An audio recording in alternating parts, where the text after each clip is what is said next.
उत्तर અને પશ્ચિમ વચ્ચે વાયવ્ય ખૂણો આવે છે।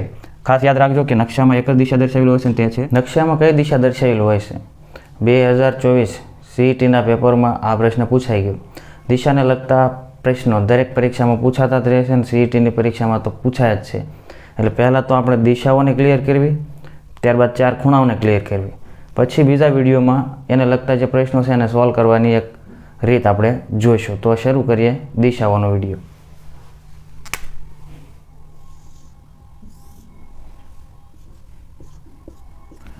તો સર્વપ્રથમ તો આપણે 4 દિશાઓને જાણી લઈએ।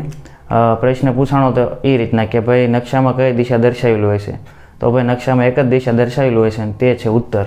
તો ઉપરની સાઈડ આવશે ઉત્તર, એની સામે આવશે દક્ષિણ, પૂર્વ બંગાળની ખાડી આવેલી છે ભાઈ, અને આ છે પશ્ચિમ, જ્યાં આપણું ગુજરાત આવેલું છે। આ 4 દિશાઓ આપણા મગજમાં ક્લિયર થઈ ગઈ। હવે 4 ખૂણાઓ ક્લિયર કરીએ। કદાચ આ વખતે એવું બને કે ખૂણાઓ બાબતેનો પ્રશ્ન પૂછી લે, તો 4 ખૂણાઓ આપણે બનાવવા માટે સર્વપ્રથમ તો એને બે આ રીતના લાઈન દોરીશું।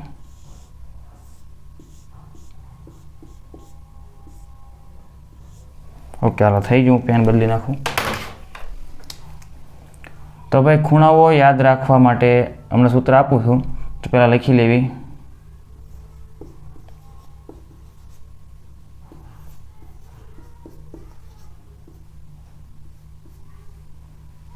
વાયવ્ય ઈશાન, નૈઋત્ય અને અગ્નિ। તો આ છે 4 ખૂણાઓ। હવે ઘણા વિદ્યાર્થીઓને એમ થાય કે ભાઈ આ ખૂણાઓના નામ તો યાદ રહી જાય, પણ ખબર કેમ પડે કે કઈ જગ્યાએ કયો ખૂણો આવે? તો એને યાદ રાખવા માટે એક નાનું એવું સૂત્ર છે, એને આપણે કહીએ છીએ VINA। મતલબ આપણે તમે આને વિના તરીકે પણ યાદ રાખી શકો। તો હવે આને યાદ રાખવાનું કઈ રીતના? તો એક પોઈન્ટ અહીંયા બનાવવાનો, એક પોઈન્ટ અહીંયા બનાવવાનો, એક પોઈન્ટ અહીંયા અને એક પોઈન્ટ અહીંયા। ઝેડ સિરીઝમાં હાલવાનું। આ ઝેડ કેમ હાલતો હોય એમ, પહેલાં આમ જવાનું, પછી આમ જવાનું, પછી આમ જવાનું અને પછી આમ જવાનું। તો અહીંયા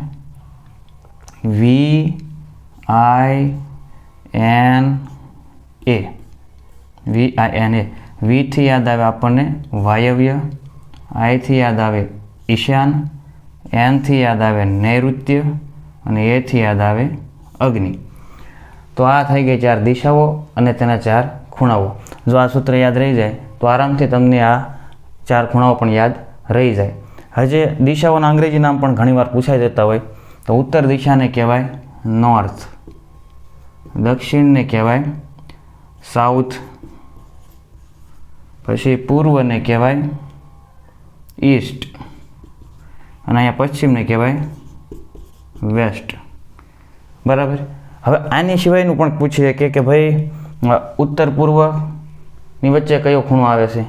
તો આપણને તરત ખબર પડી જાય કે ઉત્તર પૂર્વની વચ્ચે ઈશાન ખૂણો આવે છે। તેવી જ રીતે એમ પૂછે કે પૂર્વ અને દક્ષિણ વચ્ચે કયો ખૂણો આવે છે? તો આપણને આ યાદ હોય તો તરત જવાબ આવડી જાય કે ભાઈ અગ્નિ ખૂણો આવે છે। તેવી જ રીતે પશ્ચિમ અને દક્ષિણ વચ્ચે તો કે નૈઋત્ય, ઉત્તર અને પશ્ચિમ વચ્ચે વાયવ્ય ખૂણો આવે છે।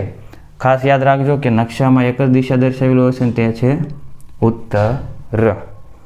આને લગતા પ્રશ્નો આપણે બીજા વિડીયોમાં જોઈશું। મારી યુટ્યુબ ચેનલમાં એક પ્લેલિસ્ટ પણ બનાવેલી છે, જેમાં CETને લગતા ઘણા બધા વિડીયો છે જે 2 વર્ષના પેપરના એનાલિસિસ કરીને બનાવવામાં આવેલા છે। તો તે જોવા માટે પણ તમે અહીંયા બાજુમાં ક્લિક કરી શકો છો। હવે આની પછીના વિડીયોમાં આપણે મળીએ। ધન્યવાદ।